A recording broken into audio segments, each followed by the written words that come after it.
सत्कारयोग संत हमीर सिंह जी, मंच अते पंडाल च बैठे विद्वान अते सूझवान दोस्तों, कुछ तो इंजीनियर सोहन सिंह होनी मेरिया समस्यावां हल कर गए कि वो दस के कि किरत की होंगी, मैं उधर नहीं जाऊँगा।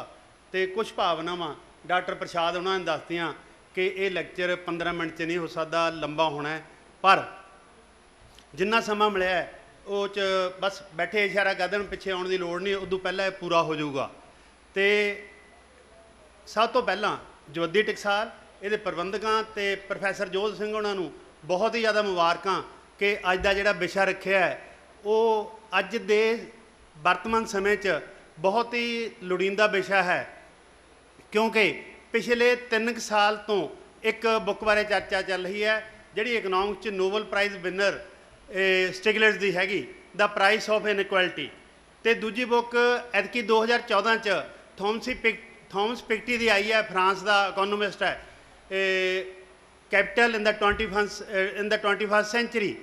दोनों बुक्स के विच धन ते पूंजी के संग्रह बारे गल चल रही है कि जदों देश विकास कर रहे होंदे ने तां भी, जदों देशां दा विकास पिछे नहीं जा रहा होंदा तां भी अमीर बंदे होर अमीर हो रहे होंदे ने, गरीब बंदे दोनों सिचुएशनां च गरीब हो रहे होंदे ने।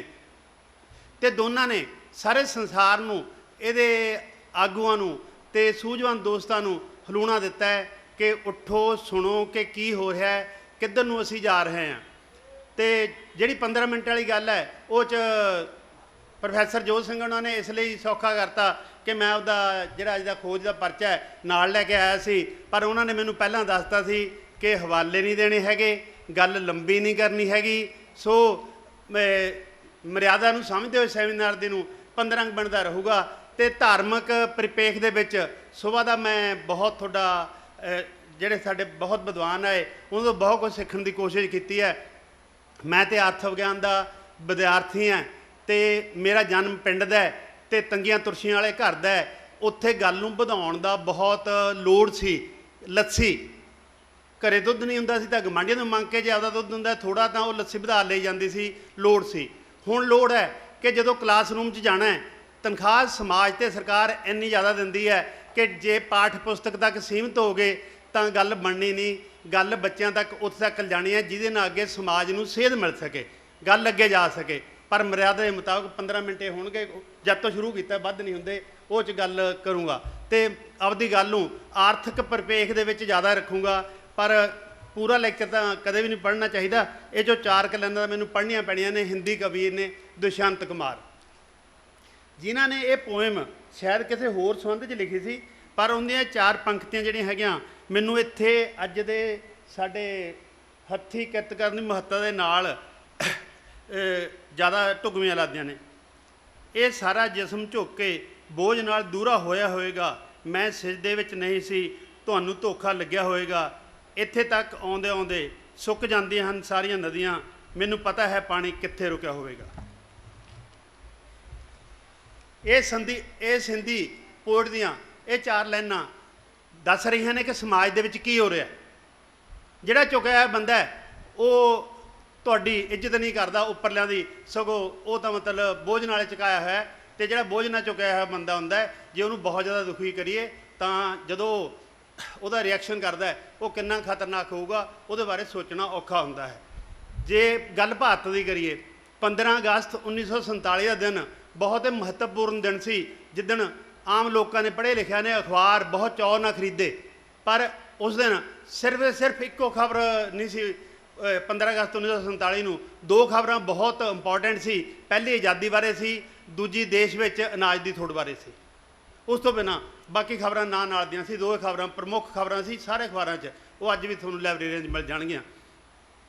1947 तो बाद असी जे 1947 तो थोड़ा जिहा पिछे चल जाइए, दूजी संसार जंग दौरान भारत में अनाज पदार्थों की थोड़ सी, पर उस समय की सरकार ने आम खपतकार के हितों की राखी करने लई वध तो वध कीमतां अनाजां दीआं निश्चित करदियां, पर नाल किसानां दे हितों की राखी करने लई जिहड़ा हैगा कुछ फसलों के घट्टो घट्ट कीमतां भी निश्चित करदियां। आज़ादी तो बाद जिहड़े साडे पहले प्रधानमंत्री सी, उन्होंने रशियन मॉडल तो बहुत प्रभावित होए सी। 1950 के भारत का योजना कमीशन की स्थापना की ਤੇ ਪਹਿਲੀ 5 ਸਾਲਾ ਯੋਜਨਾ ਸ਼ੁਰੂ ਕੀਤੀ 1951 'ਚ। ਅਤੇ ਕਿਉਂਕਿ ਸਾਡੇ ਕੋਲ ਅਨਾਜ ਪਦਾਰਥਾਂ ਦੀ ਥੁੜ ਸੀ, ਸਭ ਤੋਂ ਪ੍ਰਮੁੱਖ ਤਰਜੀਹ ਪਹਿਲੀ 5 ਸਾਲਾ ਯੋਜਨਾ ਦੇ ਵਿੱਚ ਖੇਤੀਬਾੜੀ ਦੇ ਵਿਕਾਸ ਨੂੰ ਦਿੱਤੀ ਗਈ। ਉਹਦਾ ਨਤੀਜੇ ਵੀ ਚੰਗੇ ਨਿਕਲੇ, ਪਰ ਦੇਸ਼ ਦਾ ਸੰਤੁਲਿਤ ਵਿਕਾਸ ਕਰਨ ਲਈ ਉਸ ਸਮੇਂ ਦੀ ਸਰਕਾਰ ਨੇ ਦੂਜੀ 5 ਸਾਲਾ ਯੋਜਨਾ 'ਚ ਤਰਜੀਹ ਬਦਲਤੀ, ਉਦਯੋਗਾਂ ਨੂੰ ਤਰਜੀਹ ਦਿੱਤੀ ਗਈ। ਤੇ ਉਹਦੇ ਕਰਕੇ ਸਾਡੇ ਅੱਜ ਦੇ ਵੀ ਜਿੰਨੇ ਵੱਡੇ ਉਦਯੋਗ ਨੇ ਜਨਤਕ ਖੇਤਰ ਦੇ, ਉਹ ਉਸ ਸਮੇਂ ਦੀ ਦੇਣ ਹੈਗੀ ਤੇ ਉਦਯੋਗਿਕ ਵਿਕਾਸ ਹੋਇਆ, ਪਰ ਖੇਤੀਬਾੜੀ ਫਿਰ ਪਿੱਛੇ ਰਹਿ ਗਈ। ਤੇ 60ਵਿਆਂ ਦੇ ਵਿੱਚ ਸਾਡੀ ਹਾਲਤ ਇਹ ਹੋ ਗਈ ਕਿ ਅਨਾਜ ਮੰਗਵਾਉਣ ਲਈ ਸਰਕਾਰ ਠੂਠਾ ਫੜ ਕੇ ਬਾਹਰਲੇ ਦੇਸ਼ਾਂ ਦੀਆਂ ਸਰਕਾਰਾਂ ਕੋਲ ਫਿਰਦੀ ਸੀ। ਅਖੀਰ ਤੇ ਜਾ ਕੇ ਅਮਰੀਕਾ ਤੋਂ PL 480 ਦੇ ਅਧੀਨ ਉਹਦੀਆਂ ਸ਼ਰਤਾਂ ਮੰਨਦੇ ਹੋਏ ਅਸੀਂ ਅਨਾਜ ਇੰਪੋਰਟ ਕੀਤਾ। ਉਸ ਸਮੇਂ ਬਹੁਤੀ ਹਿਸਟਰੀ ਨੂੰ ਇੱਕ ਵਾਰ ਛੱਡਦਾ ਹੋਇਆ ਸਾਡੇ ਦੇਸ਼ ਦੀ ਸਰਕਾਰ ਨੇ ਇਸ ਸਮੱਸਿਆ 'ਤੇ ਕਾਬੂ ਪਾਉਣ ਲਈ ਫੈਸਲਾ ਕੀਤਾ ਕਿ ਖੇਤੀਬਾੜੀ ਦੀ ਨਵੀਂ ਜੁਗਤ ਨੂੰ ਅਪਣਾਇਆ ਜਾਵੇ। ਤੇ ਦੇਸ਼ ਦੇ ਵੱਖ-ਵੱਖ ਭਾਗਾਂ ਦਾ ਅਧਿਐਨ ਕਰਦੇ ਹੋਏ ਸਭ ਤੋਂ ਪਹਿਲਾਂ ਇਹ ਸੋਚਿਆ ਗਿਆ ਕਿ ਕਿੱਥੇ ਸ਼ੁਰੂ ਕੀਤਾ ਜਾਵੇ। ਪੰਜਾਬ ਦੇ ਹਿੰਮਤੀ ਕਿਸਾਨਾਂ, ਖੇਤੀਬਾੜੀ ਮਜ਼ਦੂਰਾਂ, ਛੋਟੇ ਪੇਂਡੂ ਕਾਰੀਗਰਾਂ ਅਤੇ ਇੱਥੋਂ ਦੇ ਐਗਰੋ ਕਲਾਈਮੇਟਿਕ ਕੰਡੀਸ਼ਨਸ ਜਾਂ ਵਾਤਾਵਰਨ ਨੂੰ ਦੇਖਦੇ ਹੋਏ ਜਾਂ ਕੁਦਰਤੀ ਸਾਧਨਾਂ ਨੂੰ ਦੇਖਦੇ ਹੋਏ ਇਹ ਫੈਸਲਾ ਕੀਤਾ ਗਿਆ ਕਿ ਖੇਤੀਬਾੜੀ ਦੀ ਨਵੀਂ ਜੁਗਤ ਸਭ ਤੋਂ ਪਹਿਲਾਂ ਪੰਜਾਬ ਸ਼ੁਰੂ ਕੀਤੀ ਜਾਊਗੀ। ਪੰਜਾਬ ਸ਼ੁਰੂ ਕੀਤੀ ਗਈ। ਇਸ ਤੋਂ ਬਾਅਦ ਹਰਿਆਣਾ ਅਤੇ ਵੈਸਟਰਨ ਉੱਤਰ ਪ੍ਰਦੇਸ਼ ਵੀ ਇਹਨੂੰ ਐਕਸਟੈਂਡ ਕੀਤਾ ਗਿਆ, ਪਰ ਇਕੱਲੇ ਪੰਜਾਬ ਨੇ ਇਹ 'ਚ ਬਹੁਤ ਜ਼ਿਆਦਾ ਕੁਝ ਕੰਟਰੀਬਿਊਟ ਕੀਤਾ, ਜਿਹਦੇ ਨਾਲ ਖੇਤੀਬਾੜੀ ਉਤਪਾਦਕਤਾ ਦੇ ਉਤਪਾਦਨ ਦੇ ਵਿੱਚ ਅਥਾਹ ਵਾਧਾ ਹੋਇਆ ਤੇ ਬਾਹਰਲੇ ਦੇਸ਼ਾਂ ਤੋਂ ਅਨਾਜ ਮੰਗਵਾਉਣ ਤੋਂ ਠੂਠਾ ਫੜਨ ਵਰਗੀ ਨੌਬਤ ਤੋਂ ਸਾਡੀ ਸਰਕਾਰ ਦਾ ਖਹਿੜਾ ਛੁੱਟਿਆ।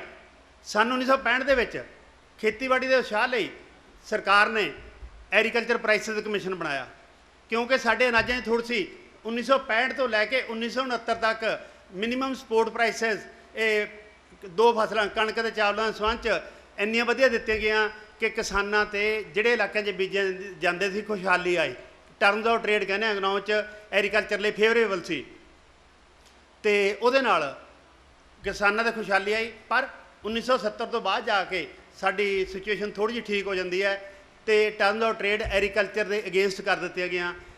ਭਾਵ 1970 ਤੋਂ ਲੈ ਕੇ ਅੱਜ ਤੱਕ ਪਿਛਲੇ 45 ਸਾਲਾਂ ਦੇ ਵਿੱਚ ਭਾਵੇਂ ਖੇਤੀਬਾੜੀ ਜਿਹੜੀਆਂ ਸਾਡੀਆਂ ਫਸਲਾਂ ਨੇ ਜਾਂ ਜਿਣਸਾਂ ਨੇ ਉਹਦੀਆਂ ਕੀਮਤਾਂ ਵੱਧਦੀਆਂ ਆ ਰਹੀਆਂ ਨੇ, ਪਰ ਗੈਰ ਖੇਤੀਬਾੜੀ ਜਿਣਸਾਂ ਦੀਆਂ ਕੀਮਤਾਂ ਕਿਤੇ ਵੱਧਦੀਆਂ ਆ ਰਹੀਆਂ ਨੇ, ਜਿਹਦਾ ਸਿੱਧਾ ਜਿਹਾ ਭਾਵ ਹੈ ਕਿ ਖੇਤੀਬਾੜੀ ਤੋਂ ਆਮਦਨ ਲਗਾਤਾਰ ਘਟ ਰਹੀ ਹੈ। ਪਰ ਸੰਨ 1991 'ਚ ਸਾਡੇ ਦੇਸ਼ ਦੀ ਸਰਕਾਰ ਨੇ ਨਵੀਂ ਆਰਥਿਕ ਨੀਤੀ ਅਪਣਾਈ, ਜਿਸ 'ਚ ਉਦਾਰੀਕਰਨ, ਨਿੱਜੀਕਰਨ ਤੇ ਸੰਸਾਰੀਕਰਨ ਦੀ ਨੀਤੀ।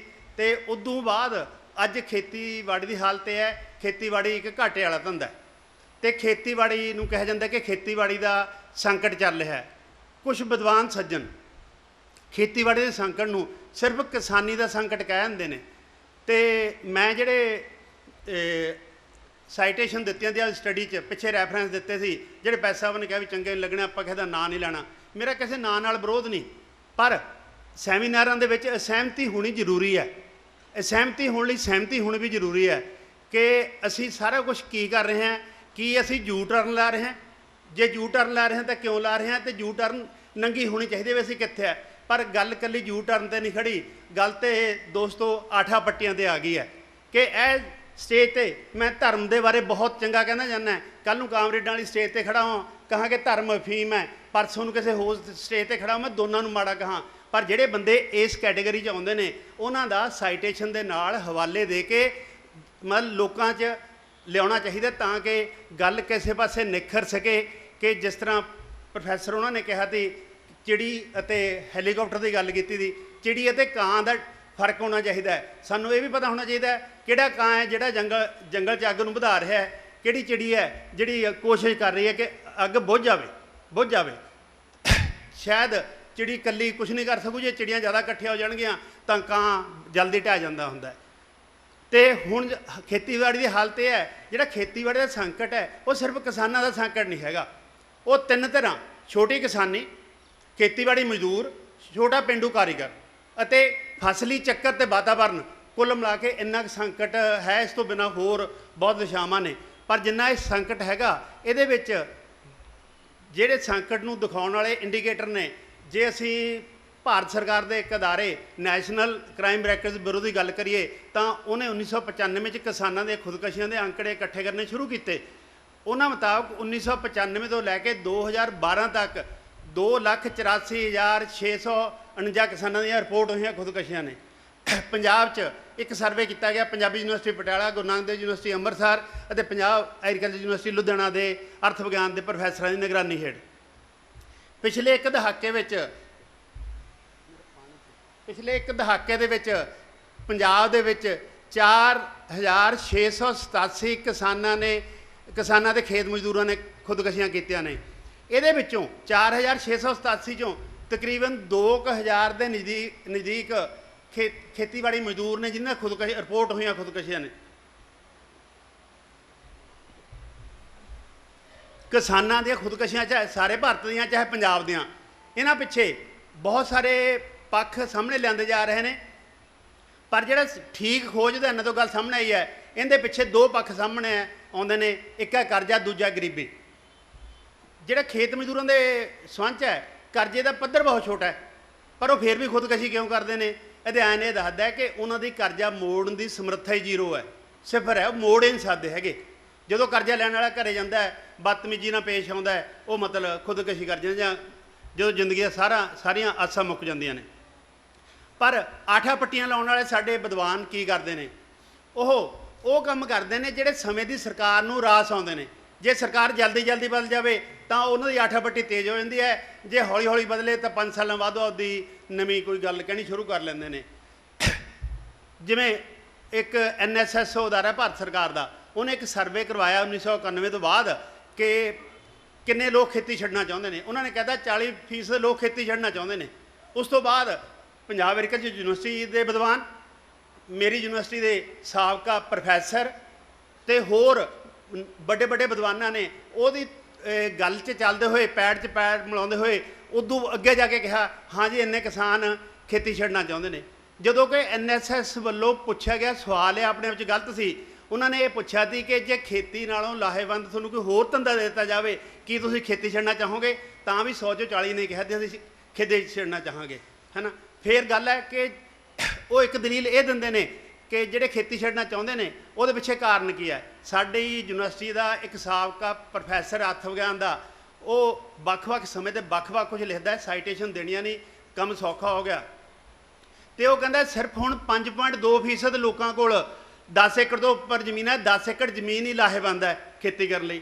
ਮੇਰਾ ਖਿਆਲ ਹੈ ਕੁਝ ਕਿਸਾਨੀ ਨਾਲ ਸੰਬੰਧਿਤ ਬੰਦੇ ਬੈਠੇ ਹੋਣਗੇ, ਮੈਂ ਆਪ ਕਿਸਾਨੀ 'ਚੋਂ ਹਾਂ, ਚਾਹੇ 10 ਏਕੜ ਹੋਣ, ਚਾਹੇ 15 ਹੋਣ, ਚਾਹੇ 50 ਹੋਣ, ਉਦਯੋਗਾਂ ਦੀ ਤਰ੍ਹਾਂ ਜਾਂ ਉਹ ਪ੍ਰੋਫਿਟੇਬਲ ਹੋਣਗੇ ਜਾਂ ਅਨਪ੍ਰੋਫਿਟੇਬਲ ਹੋਣਗੇ, ਕਿਉਂਕਿ ਜੇ ਕੁੱਲ ਆਮਦਨ ਜੋ ਕੁੱਲ ਖਰਚਾ ਕੱਢ ਦਿੱਤਾ ਪ੍ਰੋਫਿਟ ਬਚਣਾ ਹੈ ਨਾ। ਉਹ ਛੋਟੇ ਵਾਲੇ ਨੂੰ ਘੱਟ ਹੋਊਗਾ, ਵੱਡੇ ਵਾਲੇ ਨੂੰ ਵੱਧ ਹੋਊਗਾ। ਪਰ ਕਿਉਂਕਿ ਇਹਦੇ ਪਿੱਛੇ ਏਜੰਡਾ ਕੀ ਹੈ, NSSO ਦੇ ਪਿੱਛੇ ਜਾਂ ਸਾਡੇ ਸਰਕਾਰੀ ਦਰਬਾਰੀ ਜੁਗਾੜੀ ਅਰਥ ਵਿਗਿਆਨੀਆਂ ਦਾ ਜਾਂ ਕਾਰਪੋਰੇਟ ਸੈਕਟਰ ਦੇ ਗੜਵਈਆਂ ਦਾ ਕੀ ਹੈ ਕਿ ਕਾਰਪੋਰੇਟ ਫਾਰਮਿੰਗ ਅੱਗੇ ਲਿਆਉਣੀ ਹੈ, ਕਿਸਾਨੀ ਨੂੰ ਇੱਥੋਂ ਕੱਢਣਾ ਹੈ।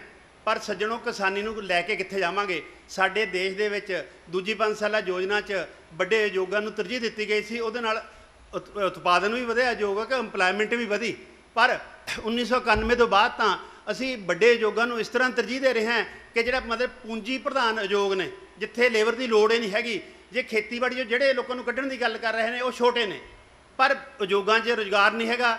ਸੇਵਾਵਾਂ ਜਿਹੜਾ ਰੁਜ਼ਗਾਰ ਹੈ ਬਹੁਤ ਪੜ੍ਹੇ ਲਿਖਿਆਂ ਲਈ, ਜਿਨ੍ਹਾਂ ਨੂੰ ਫਟਾਫਟ ਇੰਗਲਿਸ਼ ਬੋਲਣੀ ਆਉਂਦੀ ਹੋਵੇ, ਜਿਨ੍ਹਾਂ ਨੂੰ ਕੰਪਿਊਟਰ ਚਲਾਉਣਾ ਆਉਂਦਾ ਹੋਵੇ, ਉਹਨਾਂ ਲਈ ਹੈ। ਪਰ ਉਦਯੋਗਾਂ ਅਤੇ ਸੇਵਾਵਾਂ 'ਚ ਵੀ ਲੋਕਾਂ ਦੀ ਹਾਲਤ ਬਹੁਤੀ ਵਧੀਆ ਨਹੀਂ ਹੈਗੀ। ਉੱਥੇ ਵੀ ਖੇਤੀਬਾੜੀ 'ਚ ਰੁੱਖੀ ਸੁੱਕੀ ਰੋਟੀ ਮਿਲਦੀ ਹੈਗੀ, ਉੱਥੇ ਤਾਂ ਕਈ ਵਾਰੀ ਰੁੱਖੀ ਸੁੱਕੀ ਨਹੀਂ ਮਿਲਦੀ। ਜੇ ਉਹਨਾਂ ਦੇ ਬਸਤੀਆਂ ਜਾ ਕੇ ਦੇਖੋ ਤਾਂ ਰੋਣਾ ਆ ਜਾਂਦਾ ਕਿ ਉਹ ਕੀ ਕਰਦੇ ਨੇ, ਕਿਸ ਤਰ੍ਹਾਂ ਦੀ ਜ਼ਿੰਦਗੀ ਹੈਗੀ।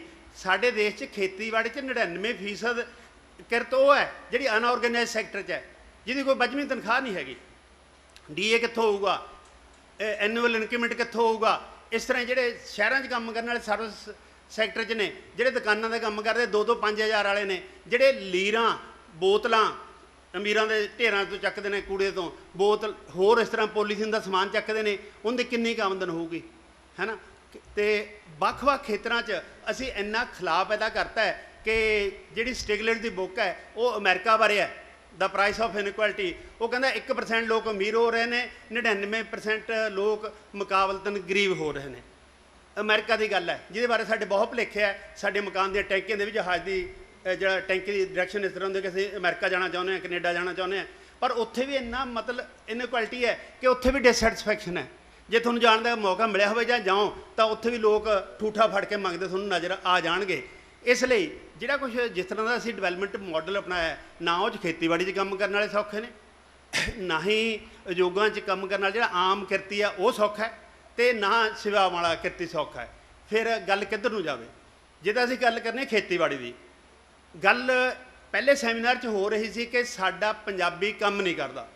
ਮੇਰੀ ਪੂਰੀ ਤਰ੍ਹਾਂ ਸਹਿਮਤੀ ਹੈ ਇਸ ਗੱਲ ਨਾਲ। ਸਾਡਾ ਪੰਜਾਬੀ ਪੂਰੀ ਤਰ੍ਹਾਂ ਕੰਮ ਕਰਦਾ ਅਤੇ ਪੂਰੀ ਤਰ੍ਹਾਂ ਕੰਮ ਕਰੂਗਾ, ਪਰ ਕੰਮ ਕਰਨ ਨਾਲ ਉਹਦੇ ਪੱਲੇ 'ਚ ਕੁਛ ਪਾਓ। ਇਹ ਗੱਲ ਮੈਂ ਨਹੀਂ ਕਹਿੰਦਾ, ਇਹ ਇੱਕ ਇਕੋਨੋਮਿਸਟ ਹੈ ਸ਼ੋਲਜ਼, ਉਹ ਕਹਿੰਦਾ ਕਿ ਇਹ ਲੋਕ ਨਿਕੰਮੇ ਅਤੇ ਵਿਹਲੜ ਨਹੀਂ ਨਾ, ਇਹਨਾਂ ਲੋਕਾਂ ਦੇ ਕੰਮ ਕਰਨ ਦੇ ਪੱਲੇ 'ਚ ਕੁਛ ਨਹੀਂ ਪੈਂਦਾ। ਜੇ ਸਾਡਾ ਨੌਜਵਾਨ ਜਾ ਕੇ ਮਿਡਲ ਈਸਟ ਦੇ ਵਿੱਚ, ਦੁਬਈ ਦੇ ਵਿੱਚ ਜਾ ਕੇ ਰੇਤਾ ਸਿਰ 'ਤੇ ਢੋ ਸਕਦਾ ਹੈ, ਬਾਹਰਲੇ ਦੇਸ਼ਾਂ 'ਚ ਜਾ ਕੇ ਟੋਇਲਟ ਸਾਫ਼ ਕਰ ਸਕਦਾ ਹੈ, ਜੇ ਉਹਨੂੰ ਅਸੀਂ ਤੇ ਕੁਝ ਦੇਵਾਂਗੇ ਤਾਂ ਠੀਕ ਹੈ। ਖੇਤੀਬਾੜੀ ਲਈ ਸਭ ਤੋਂ ਪਹਿਲੀ ਗੱਲ ਤਾਂ ਸਾਨੂੰ ਐਗਰੀਕਲਚਰ ਪ੍ਰਾਈਸ ਪਾਲਿਸੀ ਇਸ ਤਰ੍ਹਾਂ ਦੀ ਅਪਣਾਉਣੀ ਪਊਗੀ ਜਿਹਦੇ ਨਾਲ ਕਿਸਾਨਾਂ ਦੇ ਪੱਲੇ ਕੁਛ ਪਵੇ। ਜੇ ਉਹਦੇ ਨਾਲ ਖਪਤਕਾਰ ਨੂੰ ਪ੍ਰੋਬਲਮ ਆਉਂਦੀ ਹੈ ਤਾਂ ਉਹਨਾਂ ਨੂੰ ਸਬਸਿਡੀਆਂ ਦੇਣੀਆਂ ਪੈਣਗੀਆਂ, ਜਿਵੇਂ ਜਾਪਾਨ OECD ਦੇ ਦੇਸ਼ਾਂ ਦਿੰਦੇ ਨੇ। ਦੂਜੀ ਗੱਲ, ਕਿਸਾਨ ਕੌਣ ਹੋਵੇ? ਜਿਹੜੇ ਲੋਕ ਕੱਢਣ ਦੀ ਗੱਲ ਕਰਦੇ ਨੇ, ਜੇ ਲੱਗਦਾ ਕਿ ਦੇਸ਼ ਨੇ ਬਹੁਤ ਤਰੱਕੀ ਕਰ ਲਈ ਤਾਂ ਕੱਢੇ ਜਾਣ, ਕੱਢ ਲਓ ਕੋਈ ਗੱਲ ਨਹੀਂ, ਪਰ ਕੱਢੇ ਹੋ ਜਾਣ ਜਿਹੜੇ ਵਿਹਲੜ ਨੇ, ਜਿਨ੍ਹਾਂ ਕੋਲ ਪੂੰਜੀ ਦਾ ਸੰਗ੍ਰਹਿ ਹੋ ਰਿਹਾ ਹੈ, ਜਿਨ੍ਹਾਂ ਕੋਲ ਧਨ ਦਾ ਸੰਗ੍ਰਹਿ ਹੋ ਰਿਹਾ ਹੈ। ਪਰ ਜਾਪਾਨ ਦੀ ਤਰ੍ਹਾਂ ਸਾਨੂੰ ਜ਼ਮੀਨੀ ਸੁਧਾਰ ਕਰਨੇ ਪੈਣਗੇ ਕਿ ਜਿਹੜੇ ਮਿੱਟੀ 'ਚ ਮਿੱਟੀ ਹੋ ਕੇ ਕੰਮ ਕਰਨਾ ਜਾਣਦੇ ਨੇ ਉਹ ਕਿਸਾਨ ਨੇ, ਉਹ ਛੋਟੇ ਕਿਸਾਨ ਨੇ, ਪੇਂਡੂ ਖੇਤ ਮਜ਼ਦੂਰ ਨੇ ਜਾਂ ਪੇਂਡੂ ਛੋਟੇ ਕਾਰੀਗਰ ਨੇ, ਉਹਨਾਂ ਨੂੰ ਜ਼ਮੀਨ ਦਿੱਤੀ ਜਾਵੇ। ਜੇ ਜ਼ਮੀਨ ਦੇ ਵਿੱਚੋਂ ਸਾਡੇ ਅੱਜ ਦੇ ਆਰਥਿਕ ਸਿਸਟਮ 'ਚ ਉਹਨਾਂ ਨੂੰ ਅਸੀਂ ਬਹੁਤਾ ਕੁਝ ਨਹੀਂ ਦੇ ਸਕਦੇ ਤਾਂ ਜਾਪਾਨ ਅਤੇ OECD ਤਰ੍ਹਾਂ ਦੀ OECD ਦੇਸ਼ਾਂ ਦੀ ਤਰ੍ਹਾਂ ਸਬਸਿਡੀਆਂ ਦੇ ਦਈਏ, ਗੱਲ ਬਣ ਜੂਗੀ। ਅਤੇ ਖੋਜ ਤੇ ਵਿਕਾਸ ਦੇ ਕਾਰਜ ਅੱਜ ਕੱਲ੍ਹ ਬਹੁਤ ਸੁਣ ਰਹੇ PPP ਮਾਡਲ। PPP ਮਾਡਲ ਕੁਛ ਵੀ ਨਹੀਂ ਹੈਗਾ, ਅਰਬੀ ਊਠ ਵਾਲੀ ਗੱਲ ਹੈ ਕਿ ਪਹਿਲਾਂ ਸਿਰ, ਫਿਰ ਧੜ, ਫਿਰ ਅਗਲਾ ਹਿੱਸਾ। ਅਰਬੀ ਊਠ ਅੰਦਰ ਹੁੰਦਾ ਹੈ, ਘਰ ਦਾ ਮਾਲਕ ਬਾਹਰ ਹੁੰਦਾ ਹੈ। ਪਬਲਿਕ ਸੈਕਟਰ ਚੰਗਾ ਭਲਾ ਬਣਾਇਆ 1947 ਤੋਂ ਲੈ ਕੇ ਅੱਜ ਤੱਕ, ਬਹੁਤ ਜ਼ਿਆਦਾ ਕੁਛ ਸਾਨੂੰ ਦਿੱਤਾ, ਥੋੜ੍ਹੀਆਂ ਉਹਦੀਆਂ ਲਿਮਿਟੇਸ਼ਨਸ ਨੇ, ਪਰ ਅਰਬੀ ਊਠ ਲਈ ਘਰ ਛੱਡ ਕੇ ਜਿਹੜੇ ਚੰਗੇ ਭਲੇ ਬਣੇ ਹੋਏ ਜਨਤਕ ਅਦਾਰੇ ਹੈ ਉਹ ਲੋਕਾਂ ਲਈ ਰਹਿਣ ਦੀਏ ਤਾਂ ਠੀਕ ਰਹੂਗਾ। ਜਿਹੜੀ ਗੱਲ ਹੁਣ ਧਰਮ ਵਾਲੀ, ਮੈਂ ਥੋੜ੍ਹੀ ਜਿਹੀ ਗੱਲ ਲੈ ਲੈਂਦਾ ਕਿ ਇਸਲਾਮ ਜਾਂ ਕ੍ਰਿਸਚੀਅਨਟੀ ਦੇ ਵਿੱਚ ਜਿਹੜਾ ਵਿਆਜ ਹੈ ਉਹਨੂੰ ਹਰਾਮ ਦੇ ਬਰਾਬਰ ਗਿਣਿਆ ਗਿਆ। ਜਿਹੜੇ ਸਾਡਾ ਇਹ ਮਿਹਨਤ ਵਾਲੇ ਵਰਗ ਨੇ, ਖਾਸ ਕਰਕੇ ਖੇਤੀਬਾੜੀ ਵਰਗ ਹੈ, ਉਹਨੂੰ ਅਸੀਂ ਕਿਉਂ ਨਹੀਂ ਮਤਲਬ ਜਿਹੜਾ ਹੈਗਾ ਘੱਟ ਵਿਆਜ ਜਾਂ ਬਿਲਕੁਲ ਜ਼ੀਰੋ ਵਿਆਜ 'ਤੇ ਕਰਜ਼ੇ ਸੰਸਥਾਈ ਦੇ ਦਿੰਦੇ, ਸੰਸਥਾਵਾਂ ਤੋਂ ਦੇ ਦਿੰਦੇ, ਕਿਉਂ ਉਹਨੂੰ ਮਨੀ ਲੈਂਡਰ ਕੋਲ ਲੁੱਟਣ ਲਈ ਛੱਡਦੇ ਆ? ਅਤੇ ਮੰਡੀ ਦੀ ਕਲੀਅਰੈਂਸ ਉਹ ਵੀ ਜ਼ਰੂਰੀ ਹੈ। ਅਤੇ ਜਿਹੜੀਆਂ ਕੁਦਰਤੀ ਆਫਤਾਂ ਪੈਂਦੀਆਂ ਨੇ, ਐਪਲੀਕੇਸ਼ਨ ਦੀ ਫੀਸ 400, ਜਿਹੜਾ ਚੈੱਕ ਆਉਂਦਾ ਕੰਪਨਸੇਸ਼ਨ ਦਾ ਫਸਲ ਮਰਨ ਦਾ ਉਹ 40 ਰੁਪਏ ਦਾ। ਇਹ ਥੋੜ੍ਹਾ ਹੋਊਗਾ। ਜੇ ਸਰਕਾਰ ਲਈ ਜਾਂ ਦੇਸ਼ ਲਈ ਅਨਾਜ ਪੈਦਾ ਕਰਦੇ ਤਾਂ ਉਹਨਾਂ ਲਈ ਉੱਧਰ ਨੂੰ ਆਇਆ ਜਾਵੇ। ਅਤੇ ਸਾਰੀਆਂ ਗੱਲਾਂ 'ਚ ਕੁੱਲ ਮਿਲਾ ਕੇ ਗੱਲ ਤਾਂ ਇੱਥੇ ਕੁ ਆਊਗੀ ਕਿ ਸਾਨੂੰ ਕਾਰਪੋਰੇਟ ਆਰਥਿਕ ਵਿਕਾਸ ਮਾਡਲ ਦੇ ਪੱਖੋਂ, ਇੱਕ ਮਿੰਟ ਦੇ ਪੱਖੋਂ ਸਾਨੂੰ ਲੋਕ ਪੱਖੀ ਆਰਥਿਕ ਮਾਡਲ ਵੱਲ ਆਉਣਾ ਪਊਗਾ। ਧਾਰਮਿਕ ਆਗੂਆਂ ਤੋਂ ਅਸੀਂ ਇਹ ਆਸ ਕਰਦੇ ਹਾਂ ਕਿ ਉਹ ਜਿਹੜੇ ਲੋਕ ਬਹੁਤ ਜ਼ਿਆਦਾ ਔਖੇ ਨੇ ਉਹਨਾਂ ਨੂੰ ਬਸ ਇੰਨੀ ਕੁ ਸੇਧ ਦੇਣ ਕਿ ਖੁਦਕਸ਼ੀਆਂ ਕਰਨਾ ਕਿਸੇ ਵੀ ਸਮੱਸਿਆ ਦਾ ਹੱਲ ਨਹੀਂ ਹੁੰਦੀਆਂ। ਪਿੱਛੇ ਰਹਿ ਗਏ ਪਰਿਵਾਰਾਂ ਦੀ ਮਾੜੀ ਹਾਲਤ ਹੁੰਦੀ ਹੈ। ਅਤੇ ਬਾਕੀ ਗੁਰੂ ਗੋਬਿੰਦ ਸਿੰਘ ਦੀ ਸੇਧ, ਜਦੋਂ ਜ਼ੁਲਮ ਵੱਧ ਜਾਵੇ ਤਾਂ ਕੀ ਕਰਨਾ ਚਾਹੀਦਾ? ਬਾਬਾ ਬੰਦਾ ਬਹਾਦਰ ਦੀ ਸੇਧ ਕਿ ਜ਼ਮੀਨ ਕਿਹਨੂੰ ਮਿਲਣੀ ਚਾਹੀਦੀ ਹੈ, ਜ਼ਮੀਨੀ ਸੁਧਾਰ ਕਿੱਧਰ ਨੂੰ ਹੋਣੇ ਚਾਹੀਦੇ ਹੈ, ਉਹਨਾਂ ਕੁਛ ਕਰਨਾ ਚਾਹੀਦਾ ਹੈਗਾ। ਧੰਨਵਾਦ ਤੁਹਾਡਾ ਬਹੁਤ ਜ਼ਿਆਦਾ।